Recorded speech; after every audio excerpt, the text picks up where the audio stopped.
জয় মা দুর্গা। আজকালকার দিনে কন্যার বিবাহ নিয়ে কন্যার বাবা মা ভীষণ চিন্তিত থাকে যে কন্যার বিয়ের পরে কন্যা সুখী হবে তো। তারও কারণ হচ্ছে আজকের সমাজে আমাদের বিবাহ বিচ্ছেদ বা বিবাহ বহির্ভূত সম্পর্ক বা বিবাহের পরে নানা রকম অত্যাচার অশান্তি এই নিয়ে একটা বিরাট সমস্যা তৈরি হচ্ছে। এই থেকে রেহাই পাওয়ার একটা দুর্দান্ত টোটকা আমি আপনাদেরকে বলছি, যদিও এই সমস্যা সমাধানের জন্য বিয়ের দিনই এটা করতে হবে।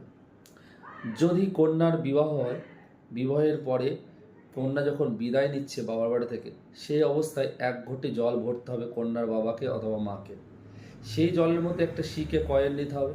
নেওয়ার পরে সেটা কন্যার শরীরে স্পর্শ করে দিয়ে কন্যার গন্তব্যস্থলের সম্মুখে মাটিতে এটা ঢেলে দিতে হবে জলটা। তাহলে কন্যা বিবাহ জীবন সুখের হবে। এই পদ্ধতি প্রয়োগ করুন, অত্যন্ত শুভ হবে। জয় মা দুর্গা। নমস্কার, আমি জ্যোতিষী পিন্টু ভট্টাচার্য বলছি। আপনারা এইভাবে আমার সাথে জুড়ে থাকুন।